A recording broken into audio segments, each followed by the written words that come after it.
The following program deals with a controversial subject. The theories expressed are not the only possible interpretation. The viewer is invited to make a judgment based on all available information.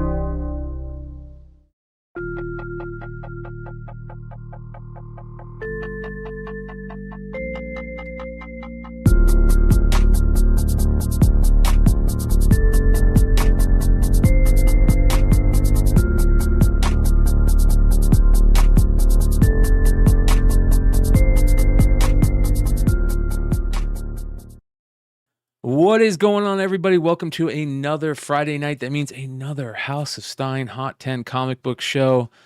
And it's been a crazy day. I want to say thank you to everybody that is joining us live at the beginning of the show. All 19 of you.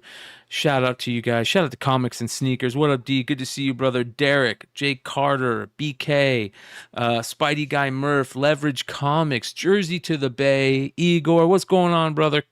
You guys have just been absolutely amazing. And, of course, the one and the only, the Wrench Hall of Famer, AOA in the house. Stan Swagger from International. I don't know if he's in the UK or what, but shout out to him. And everybody else that's joined us in the live chat tonight at the beginning. Scouter, what up, brother? Good to see you. I just had a crazy experience on Whatnot. I was telling these guys, I had some of the X-Men 97 packs that were sent to me, and we sold a bunch of them.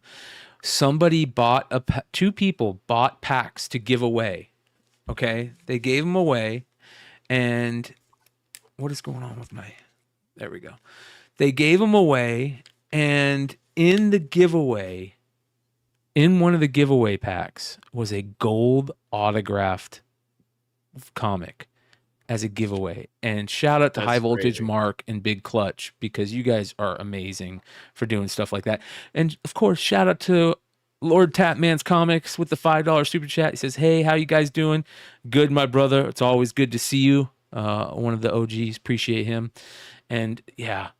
Stan Swagger from Scotland, the UK. Good shit, brother. Good to see you.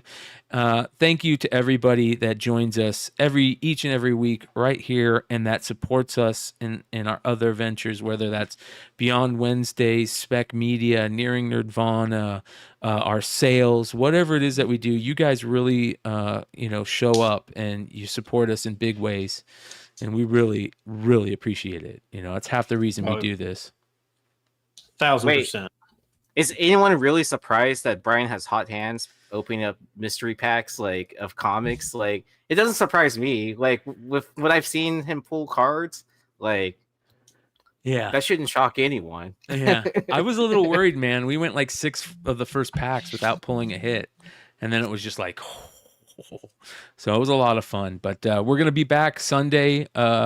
I might have one more pack, depending on what happens with one of the buyers. One of the buyers bought it, and his payment didn't go through, and I never heard from him. So we'll see.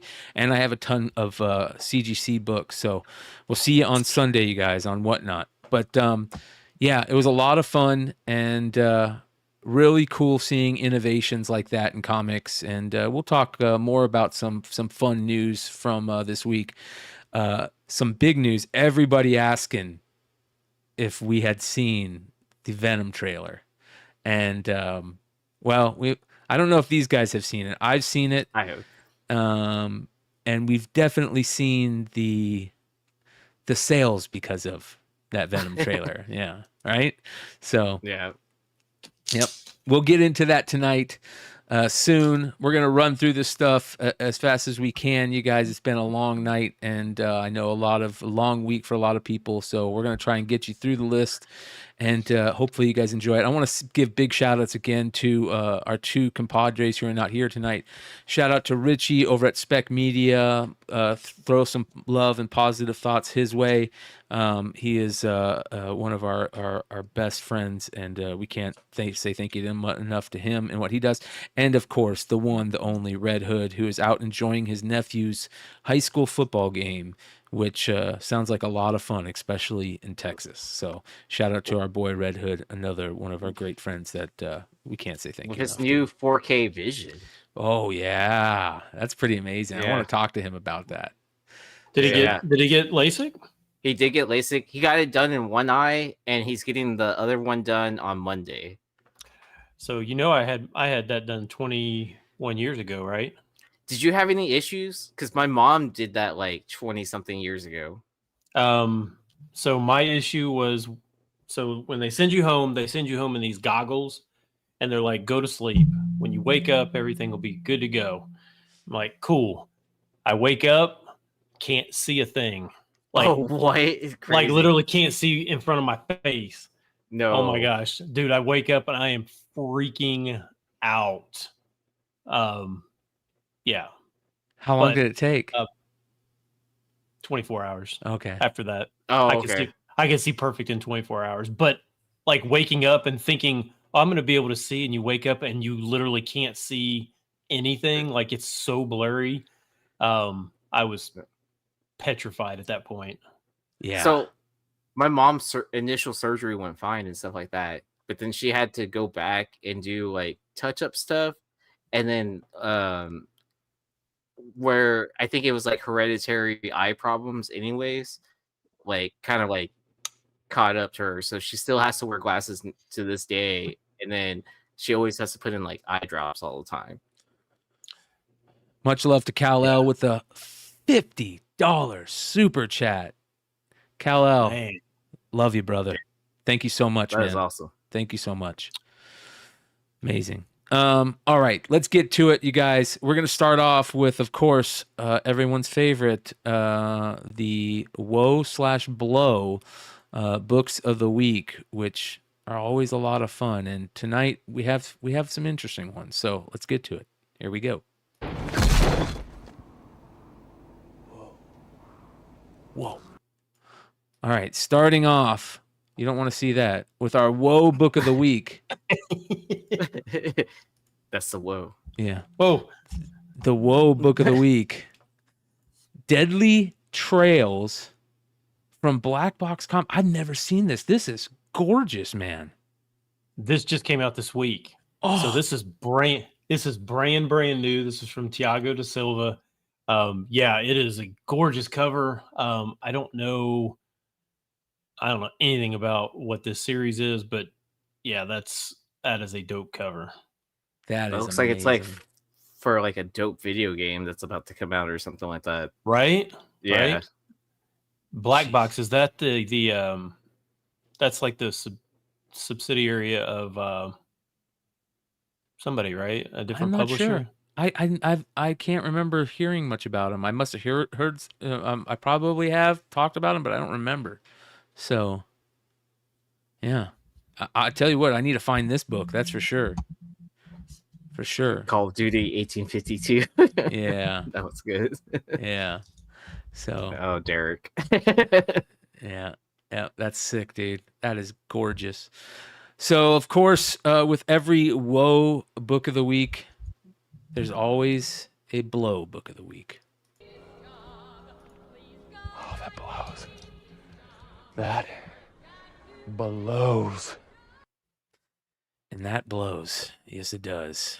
And I hate to say this because one of my favorite artists, and we talked about him on Wednesday night and Beyond Wednesdays, his sketches at cons are impeccable. They're amazing. But I don't know what Stephen Platt's been trying to do with these variants for Absolute Power. But if he's trying to play around with his art style, he's trying something different. This doesn't work. This is not good. And I'd be surprised if there's people out there that actually like this. If there's anybody that really likes this, truly likes this in the live chat, please let me know. Please let me know. Because I get it, art's subjective, but... Oh. And write out why. We want to know why. Yeah, I mean, look at those shoulders and her biceps. Her neck. Biceps are bigger than her boobs. Yeah, look at her neck, dude. Her head's bigger than her neck. Her neck's bigger than her head. I almost said something that probably would have got me canceled, so I'm just going to say nothing. I'm probably going to get canceled, so it was nice seeing y'all. Yeah. Man, that is crazy. And he did a Martian Manhunter. He did a Superman. I think he did a Batman. Yeah, this is rough, and it's so tough to see Stephen Platt, because I know what Stephen Platt does with the sketches. I mean, he did a Galactus sketch that is one of the best sketches I've ever seen recently. This is, mm, mm, mm. So, ladies and gentlemen, that is our blow book of the week, and we must move on to By the Dip. Starting off with one of my favorite books. I loved this cover when it came out. This is the 1 in 25 for Batman #1, the EVS Batman #1. And I thought this, I couldn't believe that this was a 1 in 25 back in the day. You know, and I thought differently about it back then. But then we saw the 1 in 25 for issue #2 by Jim Lee, and I went, oh my God, look at this. This is even better. Well, now you can think you can get them both for pretty cheap. And here we are on Buy the Dip with our first book for Batman #1, the 1 in 25. What do you got on this, Yee? Yeah, so I saw a recent sale for $100, and I was like, kind of like, oh, that's got to be low. In a 9.8. And then in a 9.8, in a CGC 9.8, and I did my research, and I saw a GPA sale of $88. I was like, no way. Why does this have a low sale of $88? But yeah, the 90-day average is 101. So far, we've seen a high this year of 137. And in 2023, it had a high sale of 149. So I was really surprised with this being a 1 in 25. And just with how much like newsstands of a issue 1 have been going. I'm not saying they should reach newsstand prices, not at all. But I feel like it should be way over $100, right? Yes. Like that happy medium somewhere in between there. So to me, it just kind of blew my mind, especially with, you know, I guess this is a good time to buy DC books, right? Dude, so many books are on Buy the Dip, are dipping that are just good books across the board. And I know that EVS gets a lot of hate for his Top G cover. He gets a little bit of hate for this one too. So a lot of people think that this is kind of off, and he looked really hurried on this. But I also love his Flash 1 in 25 variant that he did for New 52 era, which was awesome. So, yeah, good shit. Good shit. Again, when it's on Buy the Dip, these are the books that you want to see if you don't own. If you own them and you're investing in them, that's one thing. But if you don't own these and you see a book on Buy the Dip, sometimes it's a good thing. This isn't terrible. So, moving on to our next Buy the Dip book, Death of Doctor Strange Bloodstone #1, the 1 in 10 design variant with Lyra Bloodstone on it. This was a big book when it came out. Yeah, I remember when Raws were selling like crazy for this. So we had a recent CGC 9.8 sale of $44. $44 already created. 90-day average is 38. We've seen a high sale in 2024 of $65, but in 2023 it had a high of $100. So what is that 2024 low then? Because if the 90-day average is only 38, that means the 2024 low must be, it can't be 44, right? $28. $28 this year, and the last night, oh my gosh, $28. Yeah, August 29th. Oh, sorry about that. Jeez, wow. $28. Yeah, so like less than the cost of grading. Wow. Right. So, I mean, yeah. I mean, especially like if they're gonna go into the supernatural, like that kind of stuff. Like, I think these kind of books are like those like sneaky books that like characters you might not expect to see, but like later on, like, you know, get some traction. So, yep. Who knows? Yeah. Well, if this character ever gets some love somewhere, you know, a lot of those characters that they create, they kind of cool off and they just kind of hold them off to the side until something comes up, and then they blow up. So we'll see. I mean, we see it now, or we're seeing it happen right now. Yeah. But interesting point. This had a all-time high sale in 2022 of $300 in a 9.8. Ouch. Yeah. Unreal. So, Ow. yeah. Yeah. Ooh, down 90%. Yep. There's a lot of comics that are like that, man. A lot of I'm comics. pretty sure. Like I know that there's a point of cutting ties, and be like, just take what you can get at that point. But I'm so stubborn. I'd be like, you know what? You can bury me with this before I sell that. I'm taking 90%. I'll just die with it. I don't think I could ever sell a graded book for less than the cost of grading. You know what I mean? Like, or for the cost of grading. Like, I'd rather keep it. Yeah. So $22 for a 9.8 is crazy on any book. So, all right. That is By the Dip, ladies and gentlemen. Make sure you guys check out Spec Media on Tuesday nights, where they go deep into By the Dip category with multiple books like this that you can go look for that used to be bigger books, and some books that might still be on your want list that you might know are really affordable right now. So that being said, let's move on to the Almost 10.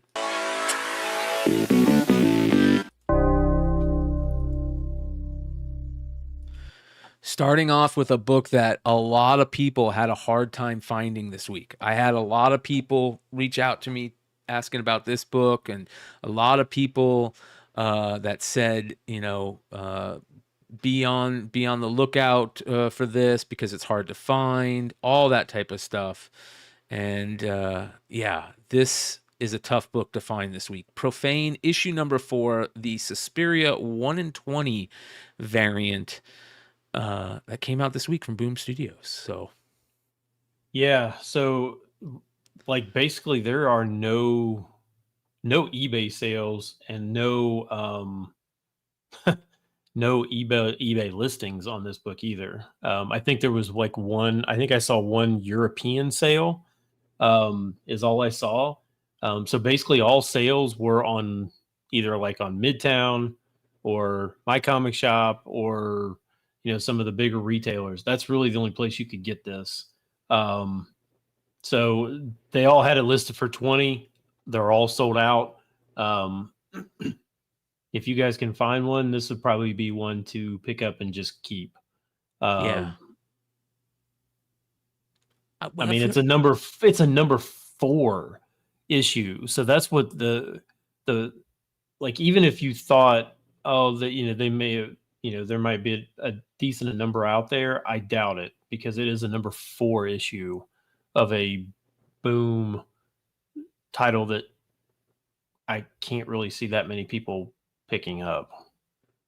Wow. Shout out to Doc Joe, who says the Woe Book of the Week is available on their website for $6.99, and they have virgin copies for $20, FYI. Ooh, virgin copy. Yeah. That might be worth picking up. So, yeah, these type of books are the type of books that you know, kind of keep their value for a decent period of time because they're hard to find and they're good covers.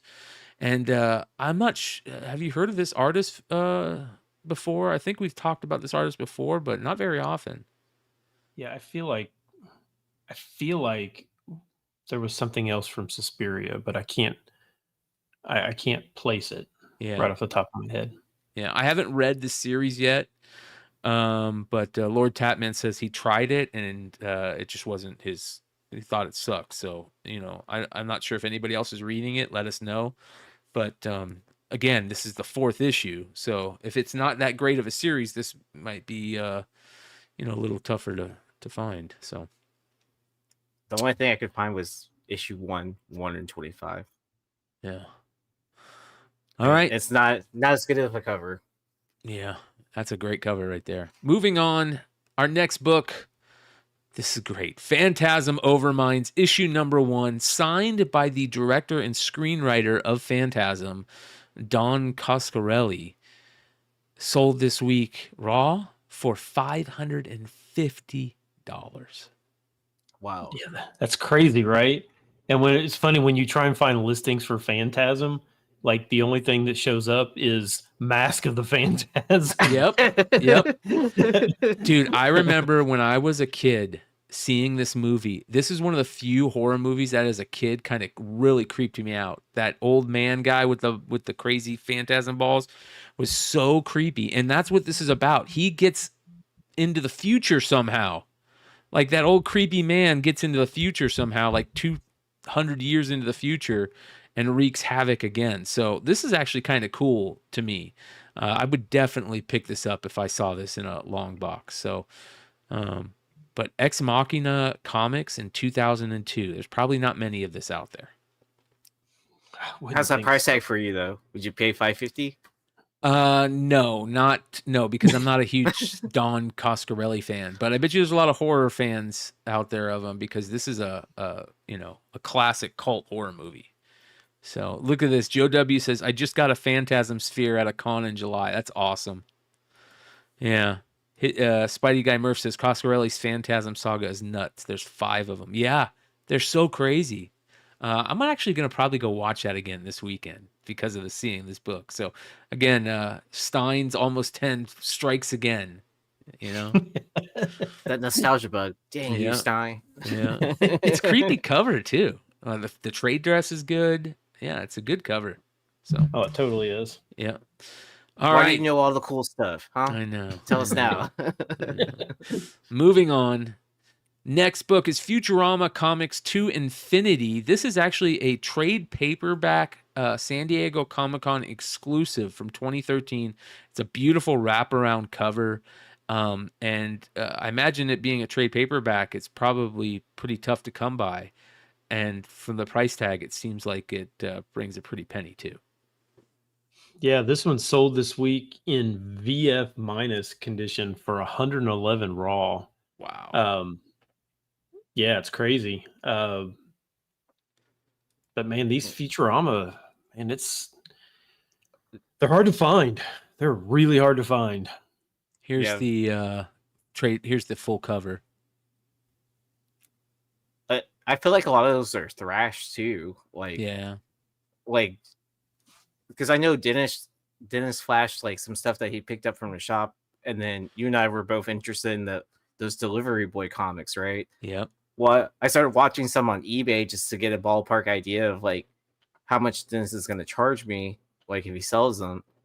And I looked up one, and it was like it had spine ticks like all over it, and it sold for still over $150. I was just like I was like, are you serious right now? And it was an auction.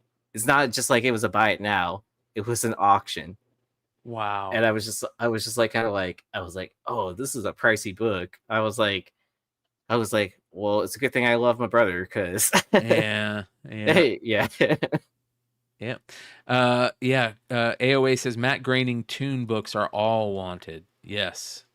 Evergreen on any of the Simpsons and Futurama stuff. Big time. Yeah. So very, very cool. Supposedly this collects stories from issues 23, 37, 39, and 45. And it's a 104-page softcover trade paperback. So 104 pages, man. Yeah. Yep. So, and then Futurama is currently showing on Hulu. Hell yeah. I'm sure that helps a lot too. Yeah. Since I mean, it's still relevant too. Like I don't know, I like it a lot. Just, Matt Groening's sense of humor shows up in it. It's topical to what's going on currently. It makes fun of parodies of old, shows that have recently happened within the last year or two. Yeah. Yeah, it's good shit, man. I love anything Simpsons related. Classic. All right, next. This one's kind of cool. Grixley, issue number 1 from Grixley Comics in 2009. Do you guys know anything about this book, Grixley? You ever heard of Grixley? All I know is this cover is crazy creepy. So this book has quite a few copies released for it. There are 66 copies of Grixley comics. What? Self-published. Okay. Self-published by this man, Nate McDonough. And Nate McDonough, back in 2001, had a Comics Journal article written about him where it says Nate McDonough makes comics about flipping comics. What? How cool is this, dude? When Nate McDonough first started flipping comic books as a full-time job, he estimates he spent some 60 to 80 hours a week searching shops and listing and shipping his finds through eBay. He says here, he's a 33-year-old Pittsburgh resident. He's been making his comics for more than a decade. At 21 years old, he started Grixley, a series that collects mini comics he creates, often containing profane gags and autobio foibles. It gained a spike in readership about 5 years ago. A few years after that, he started flipping comics full-time and debuted Long Boxes within Grixley, which produced another spike in readership. So this comic, you guys, is right up our alley. It's about us. He's one of us. He's a dirty flipper. It's about flipping comics. Oh my gosh. That's kind of cool. It is cool. Yeah. Right? Does this mean you're going to start your own comic, Bryan? I don't know, but I'm definitely going to go try to find one of these. That's for sure. Look at these. That's so cool. Good for him. That's amazing. So there we go. Grixley Comics. Grixley #1 is on the Almost 10 this week. How much did this sell for, Stein? This sold for $90. See? I've never even heard of it. I literally have never even heard of this. Neither have I until today. That's the Almost 10, baby. I have to know, did he flip his own comic for $90? Well, you can go to his webpage and you can find some of them. So this is his webpage. He's got 66, 65, 64 available. He's done some specials. Like, look at this one. Here's number 63. Look at the cover. $3. So I feel like I want to go buy one of these books. Oh yeah, man.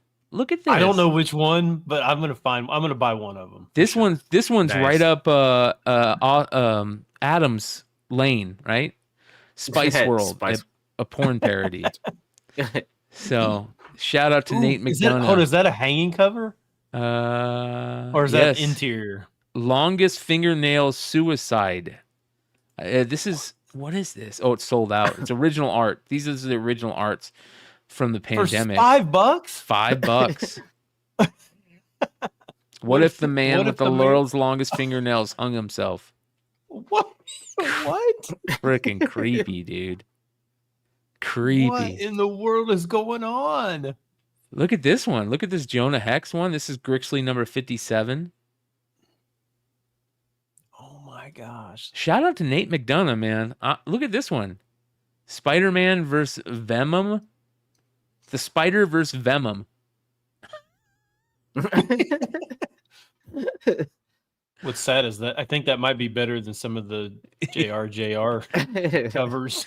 Did you see the JRJR cover this week where it's Wolverine and it looks like he's got marshmallows on his claws? It's terrible. So anyways, it's better than the Donny Cates Venom cover. Yeah. So here we go. Shout out to Nate McDonough and Grixley. I hope he sees this. This is super cool. All right, here we go. Moving on. Chesty Sanchez. Who hasn't heard of Chesty Sanchez? Most of us, I think. 2 comic books about Chesty Sanchez. This is Chesty Sanchez Super Special, issue 1 from Antarctic Press in 1999. And there are some Antarctic Press books that are super rare and that people want in a big way. And this seems like it's one of them because it sold for $30 for this book. I feel like Hood's got this book. 96 right? pages. Like he has to have this one. I hope he does. There is no way he doesn't have this one. This is definitely when you look at her though, like first of all, that's not really doesn't like match her name. But she almost looks like what was that that wrestler that, or the fighter that went to the movies. Gina and stuff. Carano. Yes. Yeah. Yeah. Like that. That's what like reminds me of. Yeah. Yeah. Well, Antarctic Press is based out of San Antonio. So, isn't Joe in San Antonio right now? So maybe he can do some digging at a Half Price Books. Is there a Dirty Sanchez variant? That's awesome. I was going to make a Dirty Sanchez joke. This can be a Dirty Sanchez variant. All you need is a brown pen. So if you want to get real crazy, you can, Anyways, moving on. I love these Savage Dragon books, man. Savage Dragon fans are crazy, just like they're rabid comic fans. And this is a really cool Savage Dragon cover. This is issue number 227, and I love how it says "Welcome to Toronto" on it. And I love how she's in a Maple Leafs jersey. They've got the three little kids below. A new beginning. This is a cool cover for Savage Dragon. This is, of course, Savage Dragon's son and daughter-in-law, and with grandkids of the Savage Dragon, and moving to Toronto. And I think that this is a cool book right here. You want to know a fun fact about the Maple Leafs? Yes. Yes.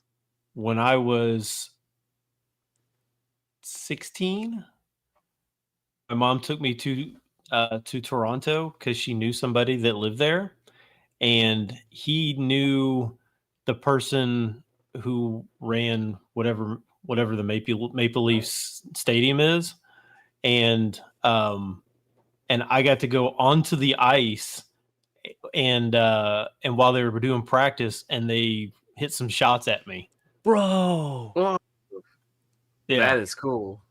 That's awesome, dude. Yeah. Was cool. Matt Sundin there? Dude, I was 16. I mean, like back then they didn't have like pads. Like everything was still like the pucks were made out of like leather. The buckets without the face masks. Some guys didn't even wear helmets. Yeah, I mean this would have been like late 80s, something like that. But dude, that's awesome, dude. Yeah. But that's not why this one was cool. This one was cool because it sold for $50. I keep telling you guys, if you're not like, I literally don't know anything about Savage. Nobody's read Savage Dragon in like decades, but since issue my 1. gosh, right? But my gosh, I mean, it is still going on. The series is still going.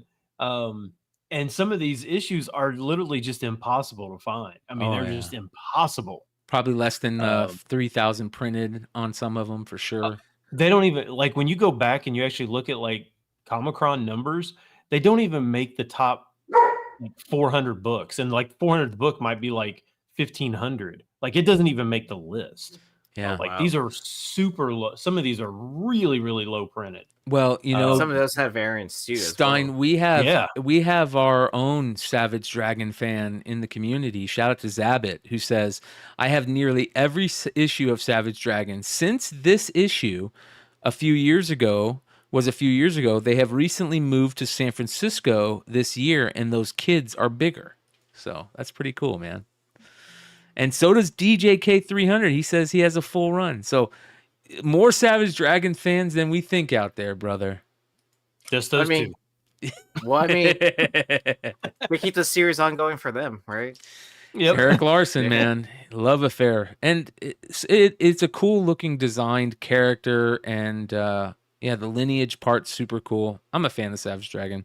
I'm a huge fan of Super Patriot too, whose first appearance was in Savage Dragon. So I have to know, do you get Canadian membership or citizenship if you buy this book? No, it's impossible to get. It's impossible to get Canadian citizenship, bro. If you're not born there, let me tell you. All those people that are saying they're going to move to Canada if so and so gets elected, yeah, good luck. Have fun trying to do that. Yeah. So, all right, moving on. All right, now this isn't the normal type of almost 10 book. because usually on the Almost 10, they're books that we don't normally talk about, we don't normally know about, but this book hasn't been talked about in a while, and I did see this sale to Stein, and it blew me away because there was also like a 9.4 or 9.6 sale that was pretty good, signed, and this is still one of my Grail books that I will own, but I don't want it signed. Call could sign it because he signed so small, but I don't want anybody else to sign it, and I just, this cover is so freaking good, and that is Something Is Killing the Children, number 8. The DeCall 1 in 25. Yeah, it had been kind of slowly dropping until this week. I mean, and it was a CBCS, which is even, I mean, whether you like CBCS or don't like CBCS, but it sold for a 9.8 sold for 1,400, which is the highest it sold in like a year and a half. So it'd probably been close to down to 1,000 before this now sold. So Yee, do you still have this? So I had 2 copies at one point in time, and then I cracked. So one was the CBCS 9.8, and the other one was the CGC 9.8. I cracked my CBCS 9.8 and got it triple signed because DeCall, Tinian, and Deledra were all at one show. So I was like, kind of like, okay.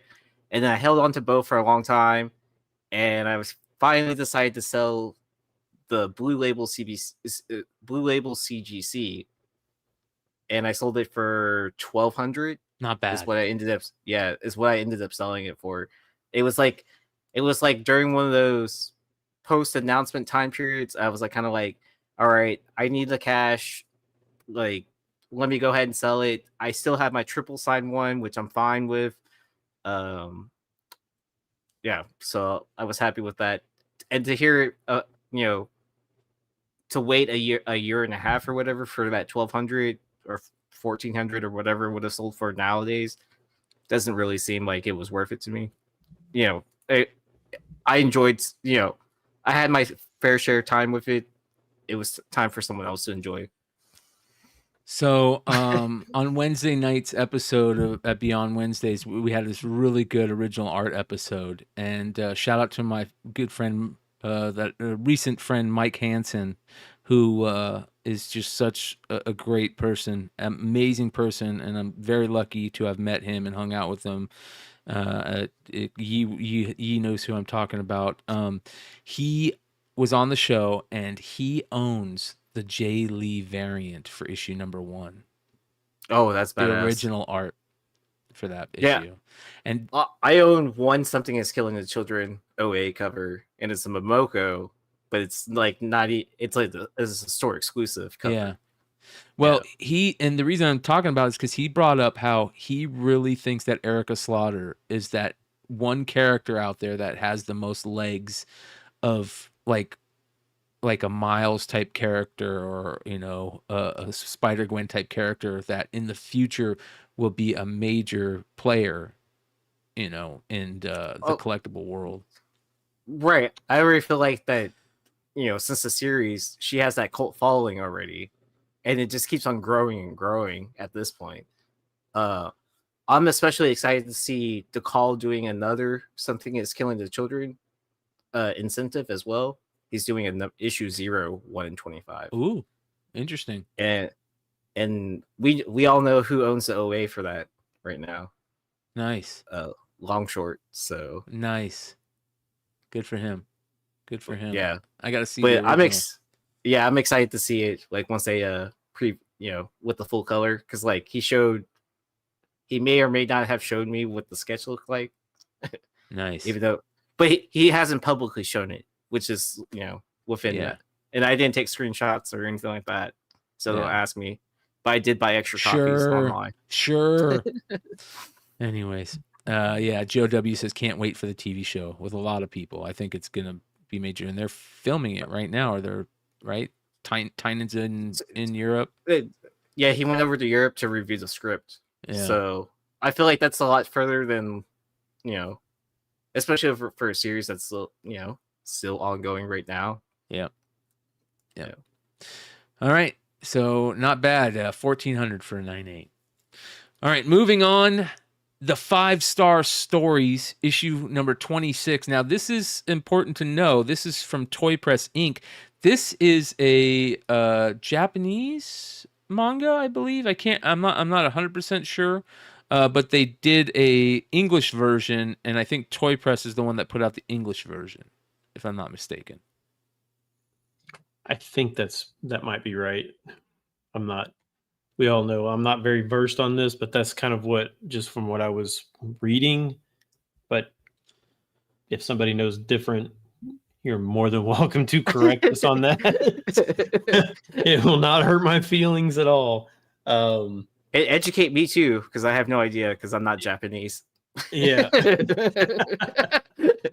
So it says that this series is equal parts epic space opera, military drama, and character study. That is highlighted by Mamoru Nagano's elegant and detailed artwork. So there you go. Big series. Why when somebody says space opera or space odyssey, it sounds so big. Like it just sounds cool. Like it just sounds cool Yep. when you say space opera or space odyssey. I don't know why. Yep. It's because they were listening to Queen when they wrote it. Probably. Or you just think of how big the universe is, you know? So That's true you too. think Star Wars, you think how big it is, and yeah. Oh, JC. JC. So how much is this one? I'm gonna get canceled. Yeah. This one sold for $200. Oh wow. So it's just, I mean, it's number 26. So I don't really know what makes this particular issue worth $200. Yeah. It's Is this last issue? 2004 is when this came out. It is the last issue, I believe. Oh, is it? I believe. Oh, I just guessed. I had no believe, idea. But I could be wrong on that also. But I believe it is the last issue. So there you go. More stuff to be on the lookout for. All right, moving on. We have Stargate Universe, issue number 1. Now, this is a book that a lot of people might not know about. This is a hard book to find information on, from American Mythology in 2017. Yeah, if you don't know who American Mythology is, they're the same people that put out like the Three Stooges books. Zorro, I think, right? Yeah, did they do like Rocky and Bullwinkle maybe? Yep. Did they do Pink Panther? Yeah, I think they did Pink Panther. Yeah. Yeah, some really odd selections of titles that they put out.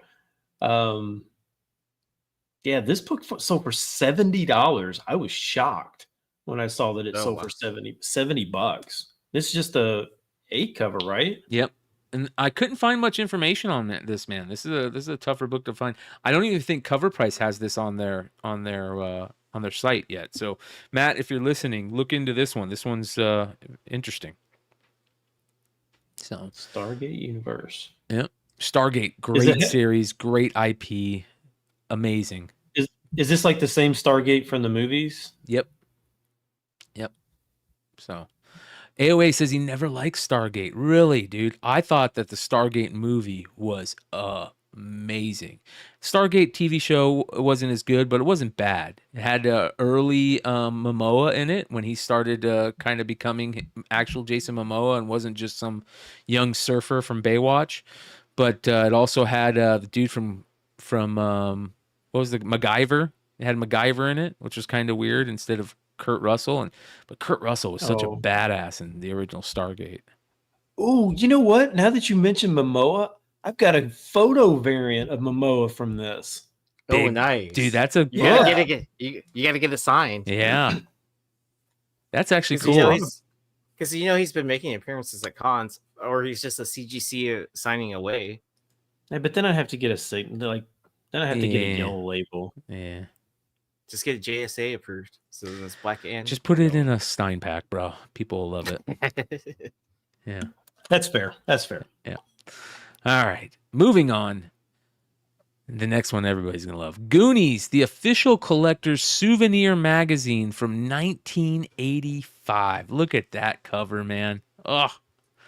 This takes me back. I remember all these official magazines from all these movies. I have all the Star Wars ones. This just is nostalgia. Bonus, Cyndi Lauper's Goonie music and video. That's awesome. I am so excited that they're finally making Goonies sequel. I'm so excited. I'm sorry, you were not alive when Goonies came out.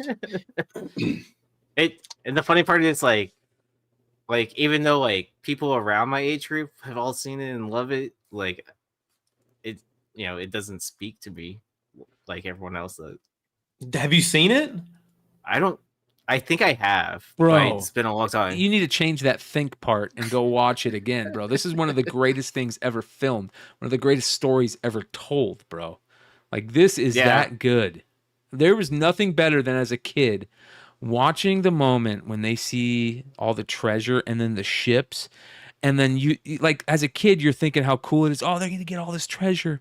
And then the letdown at the end when those fucking ships just sail off. And you're like, but they ended up with that costume jewelry, so that was awesome. Yeah. But they also did save their town, so. That is true. Hey, and I will say this. So I love this movie so much. When I got sent a few years ago to Portland, like, we took a day trip to the beach just to go see Goonies Beach. I did the same thing, dude. I did the same thing. You have to. If you're in that part of the country. So I took a trip where I drove all the way up the PCH from California all the way up to as far as it goes. And when we got to that area, we were like, okay, we have to go. We have to go and see this. It's like you said, Stein, it's something you have to do. See, I drove up from Portland to Seattle, and the only stop I made was at Jimi Hendrix Memorial. Yeah. And we stopped the joint there. You wouldn't have made it there from Portland to Seattle because you have to go across the mountains to get to the ocean to get to Goonies Beach. Yeah. Okay. I want to get one of those One-Eyed Willie, the skeleton thing where you can look at the Goonies Beach and you can look at the two things and see them and match them up. I want to get one of those and do that. You know what I mean? All right. So I'll do.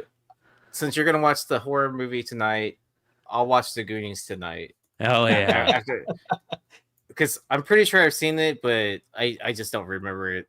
Hey, and also Goonies Beach is also Point Break's beach. Yep. So if you get used to that one beach, two of the greatest movies. Oh yeah. All right. I guess I'm watching it on Amazon Prime tonight. Yep. But anyway, this sold in a CGC 9.4 for an all-time high of $600. Wow. So as a 9.4, I don't think there is a 9.8. I think there might be 196 or maybe 296s. There's not much. Man, that's higher than the 9.4. I wonder if they have. I wonder if they have a replica map for Goonies. That would be cool to get framed. Yeah. I'm pretty sure I've seen that before. Oh man, yeah. And so the chat's accusing me of being too young and watching like Shark Boy and Spy Kids. See, I was too old for that. So there's no happy medium for me in between that. I mean, I grew up with TMNT and Teenage Mutant Ninja Turtles was my movie as a kid. Like, I remember watching the first one like way too many times. And then I remember G.I. Joe. I didn't like Transformers. But yeah. Good shit, man. This is the best Corey Feldman movie of all time. No doubt. All right, moving on. This is something very interesting. Listen, MetaZoo did a lot of TCGers really dirty, and they went bankrupt or whatever happened, and they canceled, and they shut everything down. But there was a lot of big MetaZoo fans out there, and I'm not surprised to see this book getting the money it's getting now. A CGC copy sold for a grip this week. Yeah, so it is not an all-time high. It has sold for higher than this before, but it had dropped when they went bankrupt or whatever. It's been dropping and dropping and dropping to where it was basically 9/8 were like $300. But then this week it sold for $750. So if you held on to it or whatever, I always feel like some of these properties, kind of like Twinkies, like even though they may go under, somebody will probably end up buying it and restarting it again, right? Yeah. I mean, there was no way Twinkies were going to go away forever, right? Yep. So somebody bought Hostess and brought them back. Yeah. But who would buy MetaZoo? Like, do you think like Wizard of the Coast or something like that, or maybe Topps didn't Topps try and buy them, or Topps did something with them? They teamed with them to put them into Walmarts or something. Yeah, because I thought originally like from by the time it was a Kickstarter, like Topps had bought them, because by the time it showed up in New York City Comic-Con, it was through the Topps spoof, right? Yeah, so maybe it was just a licensing deal or a distribution deal, Okay. Well then, I mean, heck, Fanatics has got unlimited cash. I mean, why can't they just buy them? That's true. Yeah, it'd be smart, Maybe Upper Deck or something like that. Yeah. I see everybody saying that Lost Boys was Feldman's best movie. You guys are crazy. Lost Boys is a great movie, but it's nowhere near as good as Goonies. I don't even think, if you're talking like, Feldman was in Stand By Me, right? Yeah, but Stand By Me was great too, but not as good as Goonies. But I'm saying I think Stand By Me was better than Lost Boys. Yes, for sure. See, I've seen both those movies. Yeah. And not Goonies? Bro. Yeah. Wow. I don't know how I missed Goonies. Man. Yeah. Feldman was also a Ninja Turtle. That's true. Oof. Yeah. Oh, just in the first one. Yeah.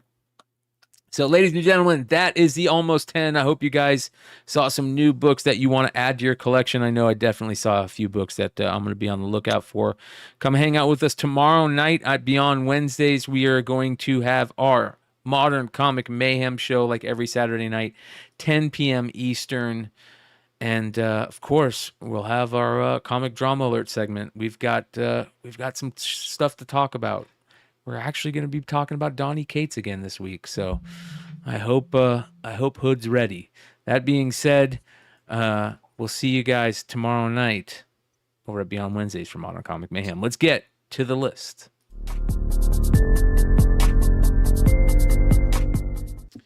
Starting off with our Golden Age honorable mention, that is probably like one of those racist books that they didn't realize how racist they were being because it was the time period. But this book is crazy, especially how there's a little white kid chasing after him with a spear, and the little white kid's dog's like biting him. Did you think that they looked at these? Do you think that these covers and this stuff was just a time period thing, or do you think that these people were just super racist? A little bit of both. Yeah. But this is a Matt Baker cover.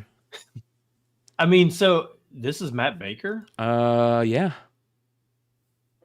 No. It Yes. doesn't look like Baker. Matt Baker, Really? bro. Yep. I mean, I even just think of like my grandfather, and like I don't really think he was racist, but just like the way that they just talked back then and thought, it was just, I don't even think it was necessarily just racism. I think it was just like they just talked and thought about other people. It's also way. It's the same weird. way that like we grew up. I know when growing up, and I've caught a lot of heat for this, we use the term like gay as like not a homophobic term, but like as that's cheesy, or that's dumb, or that's stupid. It was never a homophobic term for the most part. You know what I mean? Don't get me wrong. There was times where people said homophobic as a homophobic term. Right. But, it was a term, and terms change. And again, thoughts change, but you're right. I don't think they were all like racist in their hearts, but man, This would not fly today, that's for sure. Maybe Yeah, that's why they sell for so much now. But what is weird about this book, like, I don't know about you, but the perspective is so off on this. I can't even I can't even look at it. It's so off that I just can't. I'm like, is this kid like 1 foot 6 inches tall? I mean, and has like the smallest set of clothes, like church clothes that you could possibly get. I don't know. It's so weird. Well, this is the interesting. I've read stories on Baker that and I could be wrong about this, that Baker was black and he just hid it. Yes. Yeah, he was a light-skinned black man, or maybe he was a mixed race black man, and he hid it, which is also interesting. So I don't think obviously Baker was racist, but man, pretty crazy. Does anyone else see like Ace Ventura, Pet Detective in this? Yeah. Like when he gets to Africa? Yes, totally, dude, totally. Yeah, I thought you were trying to throw in Finkel in there, and I'm sitting there going, I don't see Finkel. No, the second one, the sequel. Yeah, I figured that. I was gonna throw myself under the bus. I was like, okay, yeah, he wasn't talking about the first one, even though my mind always goes back to the first one. But see, I was thinking of the Blow cover when you think of Einhorn and Finkel. Yeah, Finkel is Einhorn. Yeah. H&H Comics says, I don't think this is a Baker cover, that it was Baker Interiors. And he also says, I was going to say this cover doesn't look like Baker. Yeah, it also does have the first appearance of Vuda, which is in here. So that is true. But I'm pretty sure that no, that's not Vuda on the cover though. No, it's not. I'm pretty sure that a lot of people think that this is a Baker cover, but I could be wrong about that. But very interesting. The history of comics is, just as interesting as the history as everything else, man. So weird. Yep. Weird. Yep. Moving on to, how much did this sell for again? Yeah, CGC 9.0 of this sold for $6,600, and I don't think a 9.0. That's not the highest on the census. 6,600. Wow.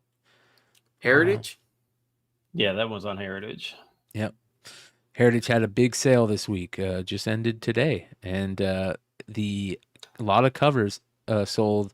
The original cover for Wolverine #1, the series, the ongoing, sold for $600,000. Ooh, look who's in the chat. I knew that there was going to be, or knew that auction was closing. What's up, guys? What's up, Joe? How was the game, brother? I'm leaving the Alamo Dome. We got our ass kicked, bro. Oh, well. How was watching football in 4K? It's good, man. My eyeball, dude. I saw everything, dude. That's awesome, dude. My brand new eyeball. We're looking. I feel like the Terminator, bro. Tomorrow night, Hood, you hopefully you're going to be around for Modern Comic Man, because comic book drama alert is going to be Donny Cates heavy, brother. Donny Cates heavy. So what happened? Well, he's a little mad that him and Stegman aren't getting paid for this Null stuff. So we'll have to flesh it out. Yeah, so we'll have to flesh it out a little bit. So, but well, I wonder if because he put money on his Twitter, like he was going to make some money, and I guess what they called him, he ain't going to get nothing. I hope he does get money. I hope he does. Well, he needs a win. It's the Venom logo that just says money backwards or whatever. Yeah. So, but good stuff, Hood. Appreciate you jumping in, brother. It's a bummer that they lost. All right, guys. Yep. Be safe, brother. Have a safe trip back home. All right, man. We'll talk to you soon. Love you guys, man. Love you too, brother. All right. Moving on, our regular honorable mention this week. Now, this is pretty interesting. We talked about this not too long ago. These are the Marvel Kith PSA graded books that were at San Diego to show the cases. and they're starting to show up on the secondary market now. They were giveaways with the sneakers, right? So, so within the sneakers, you got a comic, and then something else. The shoes, and then there was something else in it. But you had a chance of getting a sample of the graded comic. So there's not a whole bunch out there, but there's some out there. And a red Venom graded. They're all authentic. They don't have grades. It just says authentic on them. But the red Venom sold for a pretty big amount. And this is a very interesting take. How much did this sell for? This sold for $550. There is a green one. The red one is more rare, apparently. I don't know if that's true or not, but they had a chart to gauge rareness and okay. The packs. Yeah, I don't remember. I think gold and silver were the rarest. Okay. Well, what's interesting about this is there's the extra collectible aspect on the rarity of the comic, but also it being a prototype case of the first PSA. Yep. You know, that's exactly what I thought. Like whenever, I mean, I was never gonna wake up early enough to be the first in line to get to Kith booth and buy whatever shoe I could to try to get one of these. Yeah. So are you basically saying that the $550 price is because of the PSA case and not the book? I think so. Yes. I don't disagree with that because they have raw comics of this too as well, and I doubt they're selling anywhere close to 100. Interesting. Yeah. Yeah, I think it's more for the case. Yeah, that I have one of the first PSA graded cases for comics. Shout out to Paul Bullios for saying, everyone give thanks to our boys for all the great information by hitting that like button with a $10 super chat. Paul, thank you so much, brother. We appreciate you. Thank you, Paul. Let's see here. Kia Jones says Crown Comics 3 is not a Baker cover. Okay, thank you. So that's two people are saying it's not a Baker cover. So I was wrong about that. Baker Interiors. So, okay, moving on to the number 10 spot this week. A book that was at our number 1 spot last week. Very interesting. I have a number 1 book drop to even show up on the list again, but then it dropped to the 10 spot, and which means it's still selling for more, right, Stein? That is correct. Last week it was this Saoui. Is it Saoui or Saoui? I don't really know how to say that. Saoui? I think it's Saoui. Smith. Was selling for 125 to 130 last week. This week it's up to 135 to 160. So it has gone up. It doesn't seem like there's a huge abundance of these out there. I was gonna ask, is it because it's not in the number 1 spot, because there weren't as many sales kind of situation? Yeah, and the price didn't go up a huge amount. I mean, it's it looks like it's probably up about 20% from last week. Mr. Longshort in the chat with the $20 super chat says, "What's up, boys? Much love to you, brother. Appreciate you." See, now he's bribing me not to share the screen. Yeah, screenshot that I took. yeah. Thank you so much, you guys. Yeah, no kidding. Yeah, good stuff. So, say again, how much this is selling for now? Now it's up to 135 to 160. Not bad. Not bad to see a book be on the Hot 10 list 2-3 weeks in a row, 4 weeks, multiple weeks in a row. That's very rare because usually, you guys know what we say. If a book is on the Hot 10 list, it's probably going to drop in value in the next couple days, if not continue to drop in value. But the best of the books will continue to rise. So this is a if you have an extra one.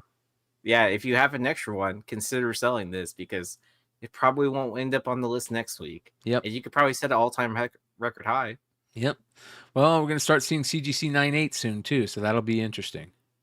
Well, that's true. Yeah, we're getting to that there. I did hear there is a delay from books coming out of CGC right now because they're checking the inner well issue. Yeah. Oh.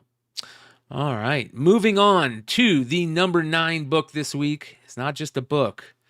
It's these darn X-Men 97 comic packs, which are causing an absolute huge buzz in the comic book world right now. And I was really, really lucky to be able to open a bunch of these today and sell a bunch of them. And I got to say, they are absolutely amazing innovations. And shout out to Marvel and Whatnot for putting these things together. Shout out to the team at Whatnot for doing this. You know, the one thing that comic books doesn't have that the card collecting groups have is opening packs.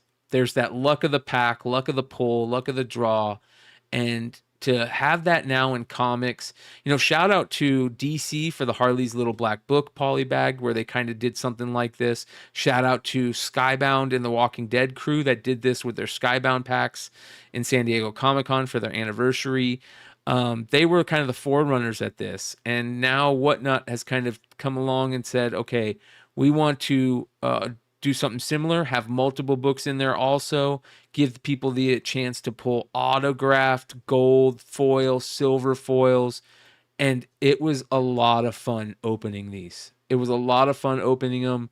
Some amazing moments happened during the sales, and they're selling for a ton. And the more people open them, the more that unopened packs are going to sell for.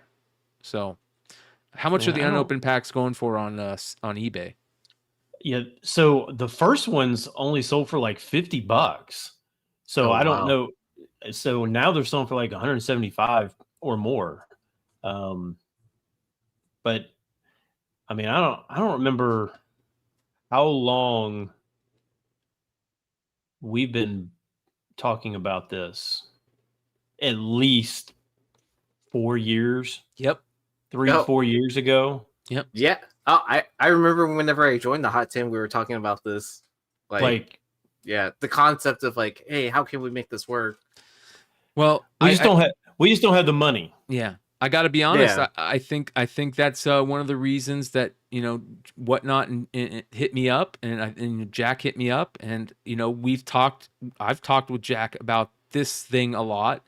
We've talked about it a lot. Jack has, you know, that's where Jack comes from. He comes from this content creation community. You know, he was a big part of cbsi in the beginning, so he knows that we've been talking about this idea for a long time.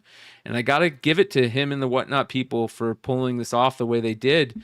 You know, somebody said in the Staff Zen said, surely if these packs are a success, we have to see more of it in the hobby. And I think that we will. I really think we do. I think that once these packs get to the point where they're showing up in comic stores, and you can buy these packs from comic stores or from Walmarts or that type of thing, and people start pulling, I mean, you know, the excitement that you get when you pull a gold autographed foil book out of one of these is really exciting. You know, it is. It's exciting. And that's going to continue to happen. So the one thing that they have to do is they have to figure out how to keep them in pristine condition, because of the polybag and how they, you know, they make the polybags, how they close the polybags, how the polybags are, you know, moved around by other humans and by the machines. They're easily damaged, and you do see damage on these, and it's something that is going to be a problem moving forward. But if they can figure out how to stop that and maybe bag and board all of them before they put them in, or figure out ways, put them in some type of, you know, like top loader, just top put them in a loader, top loader, whatever it is, or some sort of encase. Yeah, like kind of like because you know how like you open certain boxes of cards and the cards already come encased in like one touches or whatever. Mm-hmm. I feel like that wouldn't be too hard to do in comics. Yeah, or even like it's something that's cheap plastic that easily rips. Yeah. And the books that are being pulled out of here, there's 4 different variants by 4 different artists, and you have the chance of pulling a virgin, a trade dress, a gold, silver foil, and then an autographed gold foil. And they are starting to show up now, because today was the day that Whatnot had told all the people that were involved that this is the moratorium on selling these things or giving these things away, or however you want to do it, is today. So now we're going to start seeing more of the books, the individual books themselves, show up on secondary market, and they're selling for quite a bit, especially the silver and the gold foil. So it's going to be very interesting to see if those continue to hold their value till next week. So very interesting. Brad says that I should do a mystery pack like this. I'm not necessarily going to do something like this, Brad, but I do have something like brewing in my mind. So I haven't even told these two guys yet about it. So but I do actually have something churning in my skull. It's great. On this. Great idea. Reef the Sea, what is the print run on this? I believe they did 2,000 packs. So that means 6,000 books. Well, no, three books per pack. Yeah, but you don't get the same books in each pack. It's a different right. book, But I'm just saying 6,000 books total. Total. Yeah. Out of all the different variants and stuff. Yeah. Out of 16 different variants you can get. 16. Yeah. Different variants. Yep. Yeah. So 6,000 divided by 16 tells you about. Yeah. That's not a real number. No.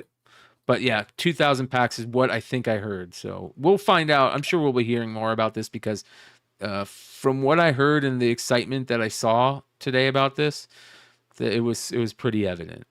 So. Oh, and before anybody even asks, this is how many packs I got.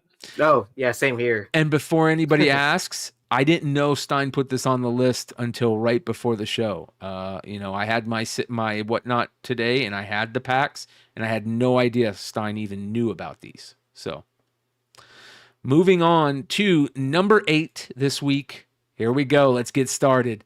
Venom issue 3, the third print, Ryan Stegman, null cover, which was such a monster book back during the pandemic, and it's back on the House of Stein Hot 10.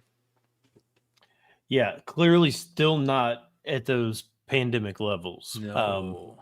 I don't think any book is ever going to get there that did spike during then, but 9/8 of these before yesterday were basically 250 all the way down to 250 to 300, which I'm sure some people were crying about and not happy about, but since then it is now 350 to 400, so it is back up over $100 just in the last 24 hours. So which is exactly how much I paid Stein to put this on the list, because we had it on Buy the Dip.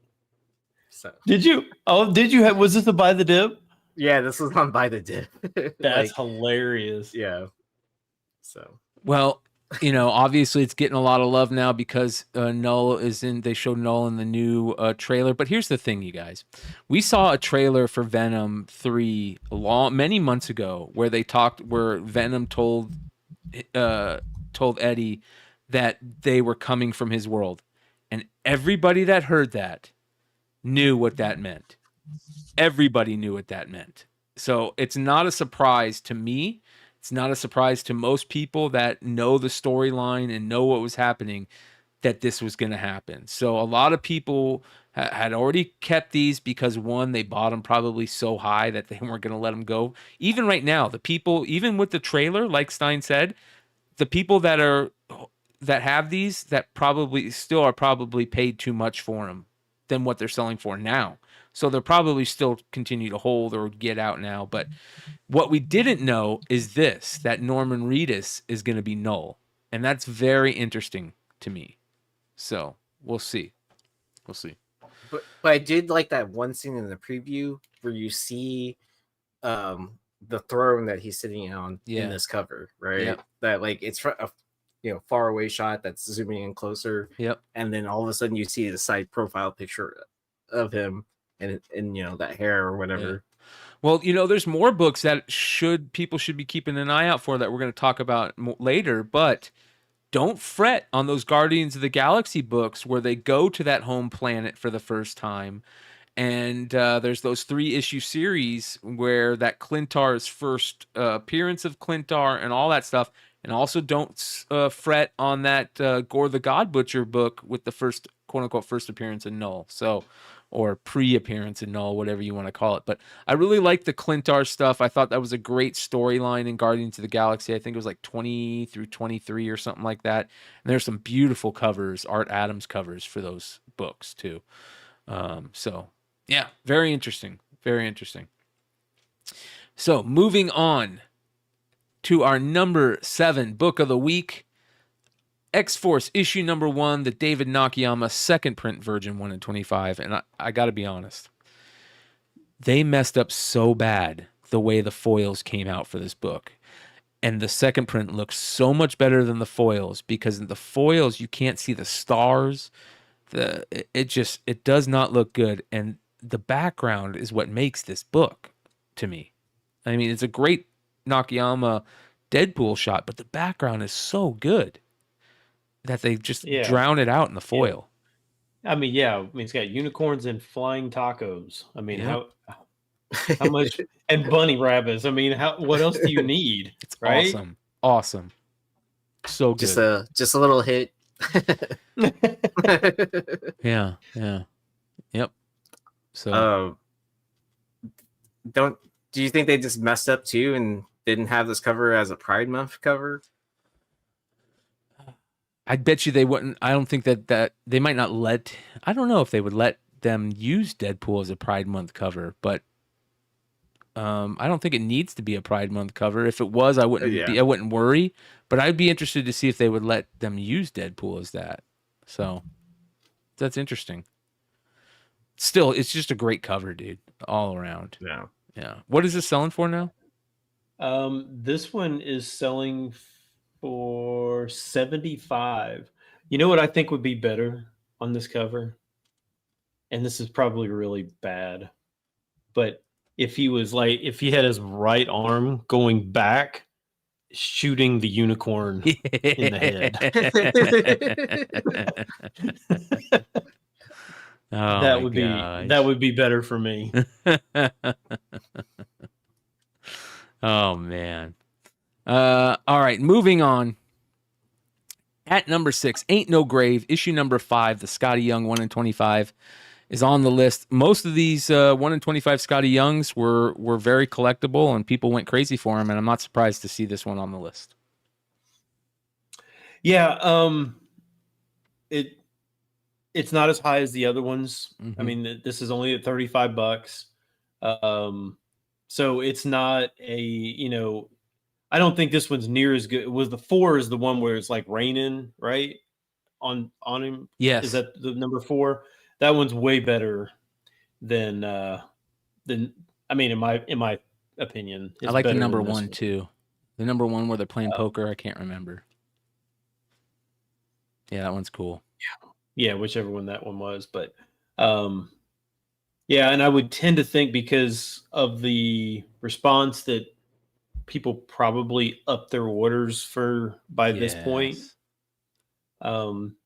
So it's not selling for as much, but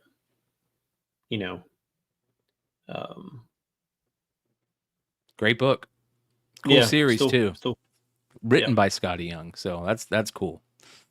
Very cool. All right, moving on to number 5 this week. Here we go. Our second Venom number 3 book on the list this week. This is the Molina 1 in 25 is on the list, and I'm not surprised to see this book higher than that third print, because that third print has just fell so much throughout the years. But this one has room to grow. That third print doesn't have much room to grow like this one does. Yeah, obviously the big drawback with this is he's not on the cover. Yeah, that's the but it's a decent cover. 9/8 were all the way down to 250 on this. So I probably should have picked one up. There's probably several other books that I probably on Yee and Richie's Buy the Dip list that I should probably Consider. probably consider. I wasn't really expecting this to. Maybe I just don't have any faith in Sony. But yeah. So 9/8 again on this one jumped from 250. Now they're up to 315 to 375, and they're probably going to be right back to 400 here really soon. So well, also the third print. Do you think the third print is as rare as being a 1 in 25 ratio? Which ones do you think is more rare? There were what?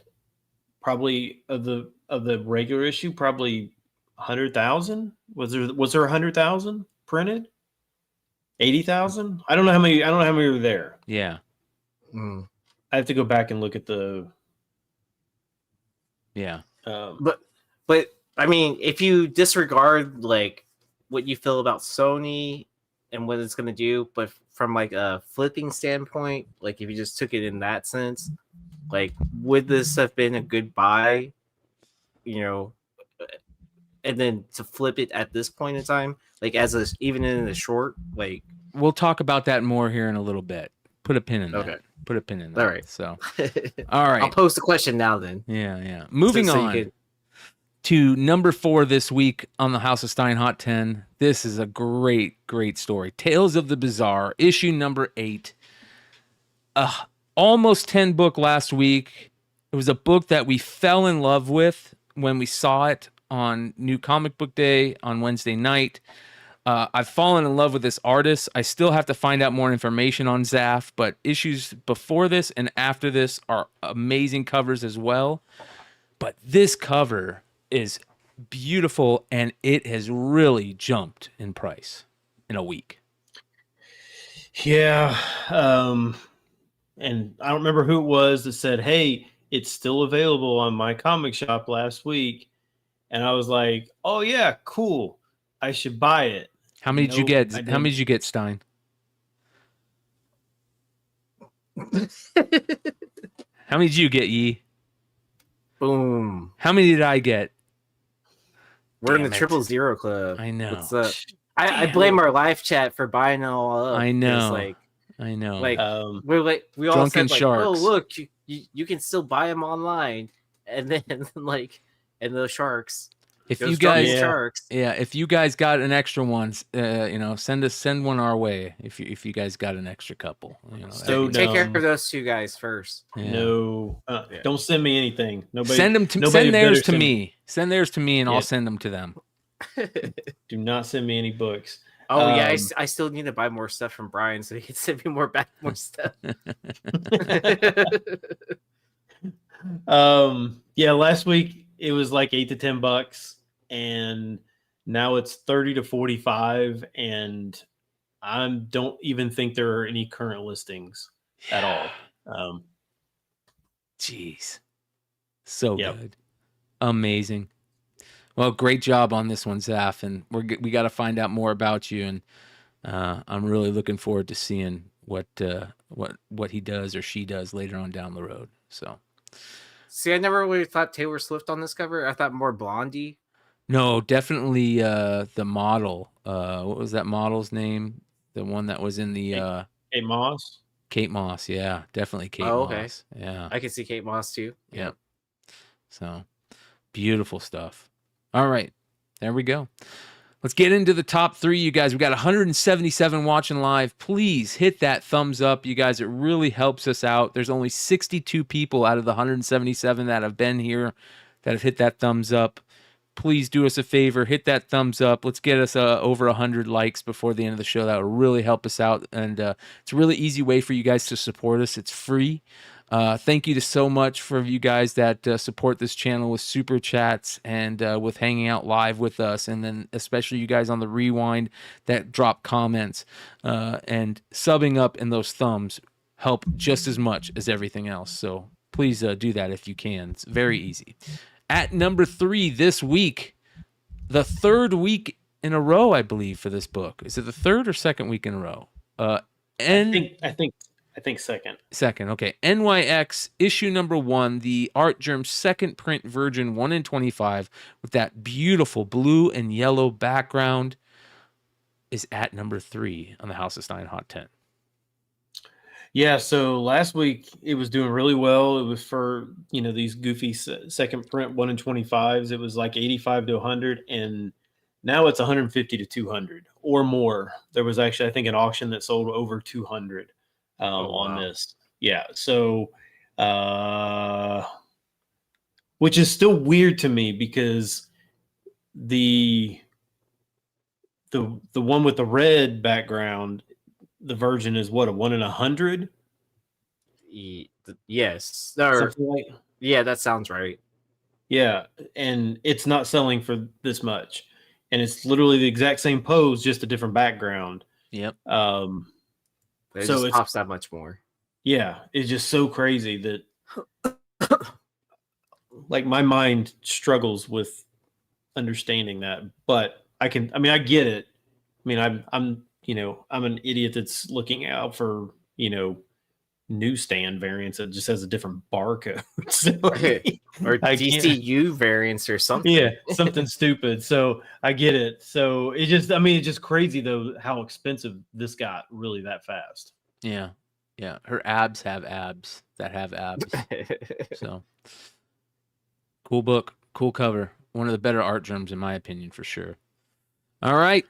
At number 2 this week, Uncanny X-Men issue number 1, the second print 1 in 25 Marquez variant, first cameo appearance of the Outliers in this book. And then, of course, they're on the cover of the second print, but they're also on the cover of issue 2 that came out the same day. So that's very interesting, too. Ooh, ready to debate for decades to come. Yep. or not at all, because it's still just a team. Well, that's true too.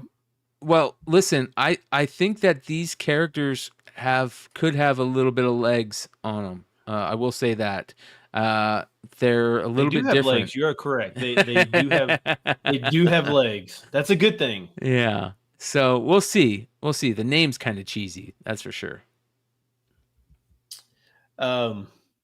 Yeah, 110 to 125 to start this week. Crazy. Yeah. David Marquez is amazing. I found out from Wednesday night's show that David Marquez does 90% of his work digitally, but he'll do covers traditional, which is very cool. Oh, that's awesome. Yeah. Interesting. Yep. So, all right, you guys, the number 1 book of the week here on the House of Stein Hot 10 show. Of course, Venom, issue number 3, the regular A cover, first appearance of Null from June of 2018 at number 1. Wow. I still do love this cover. So do I. It's such a cool cover. Stegman's amazing, man. I agree. I like Stegman.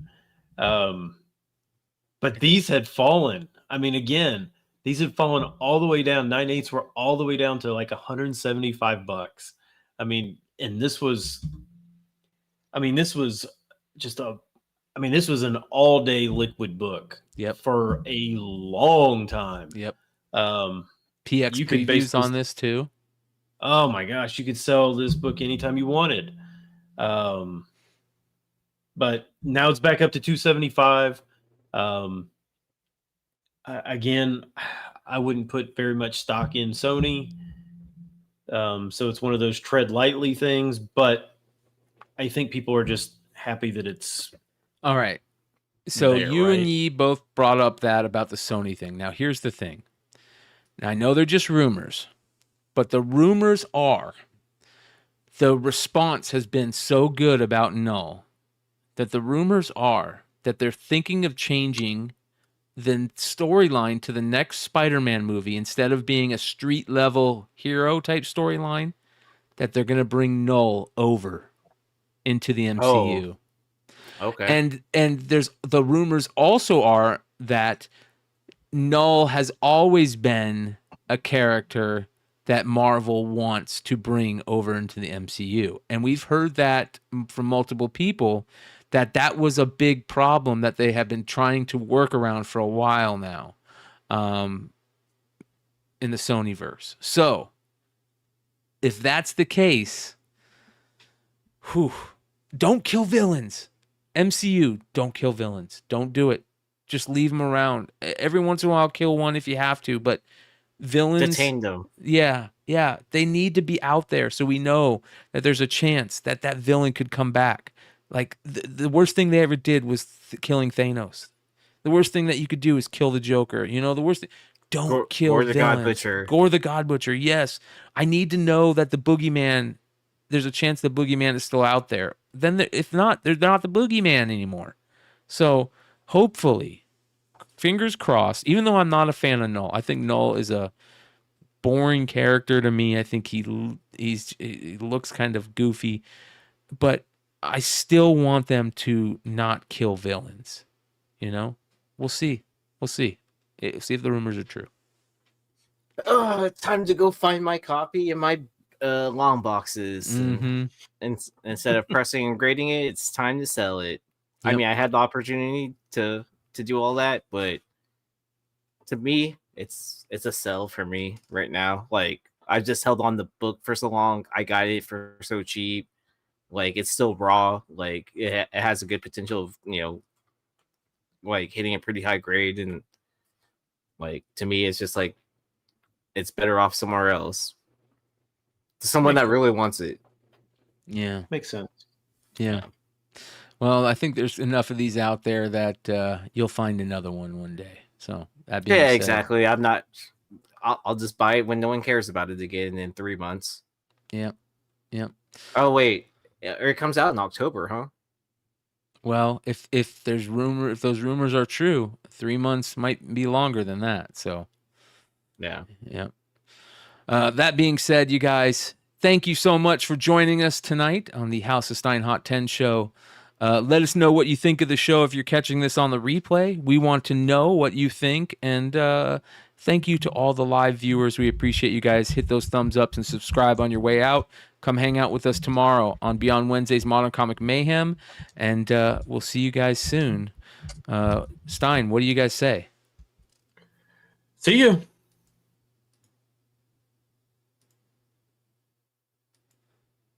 All right, our Golden Age honorable mention this week is Crown Comics issue number 3. Not a Matt Baker cover from what we are finding out, but Matt Baker interiors.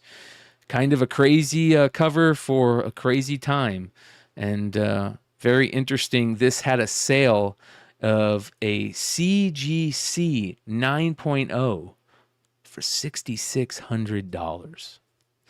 Moving on, our regular honorable mention this week, the Marvel Kith number 3 Red Venom variant in the PSA prototype holder sold for $550. This was a crazy giveaway that had a bunch of interesting things about it.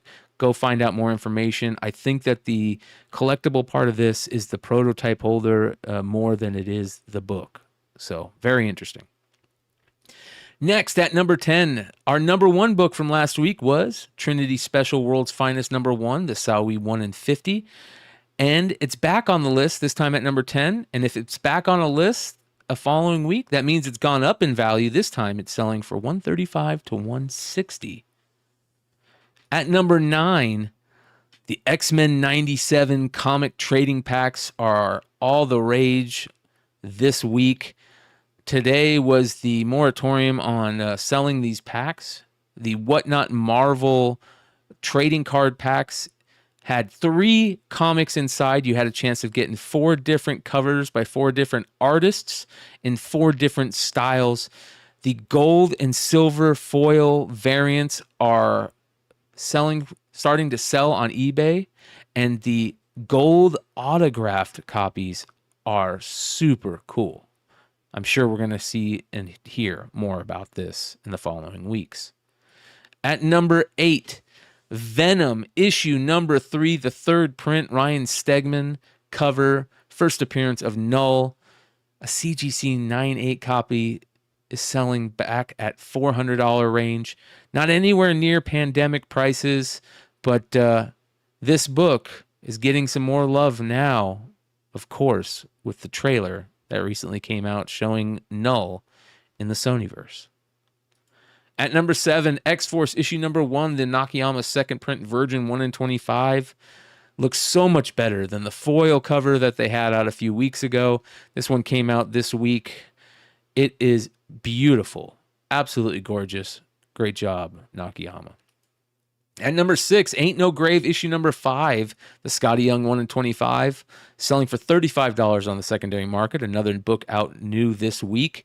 And like Stein said, orders are probably up on these Scotty Young 1 in 25s now that this series has become a hit. Also written by Scotty Young. At number 5, here we go. The second Venom number 3 book on the list this week. This is the 1 in 25 Molina variant. And of course, the problem here, no Null on this cover, but don't let that be the problem if you like the cover. This one has probably the most room to grow, and it is selling on the secondary market in CGC 9/8 for $375, which were at $250. At number 4, one of the most beautiful covers that we've talked about in a while, a book that was on the Almost 10 last week, Tales of the Bizarre, issue number 8, the Zaff cover from Dren Productions. Beautiful cover. Looking to find out more on this artist. I want to know about this artist and find more work from them. We'll have to do some digging, but this book really jumped in value. It was selling for $8 to $10, and it's sold out everywhere. And if you can find one, if you're lucky enough to find one, they're selling for $30 to $45. Beautiful stuff. At number 3, NYX issue number 1, the Art Germ second print Virgin 1 in 25 is on the list again. This was on the list also last week, and it's selling for much more than it did last week. This book was at $85 to $100, and it's now $200 plus raw. Beautiful, beautiful stuff. At number 2, Uncanny X-Men issue number 1, the Marquez second print 1 in 25 has the first cameo of the Outliers in the interior, and they are showing up on the cover of this one, but they also show up on the cover of issue number 2, which came out the same day this week. Very interesting. This book is selling on the secondary market for up to $125 raw. It's going to be interesting to see what people think is the true first appearance of these characters. At number 1, here it is, the third time is a charm. Venom issue number 3, this being the regular A cover, first appearance of Null, beautiful Stegman cover. CGC 9/8 were super low at $175 until this week and that announcement. Now they're seeing sales of $275 plus and a bunch of them. And Null is rumored to be more than just a Sonyverse villain, and that he is going to show up in Spider-Man 4 as well. If that's the case, I'm stoked, and I hope you are too. That being said, thanks for sticking around. Hope you guys enjoyed the House of Stein Hot 10, Quick 10 this week. We'll see you guys next Friday here on the House of Stein.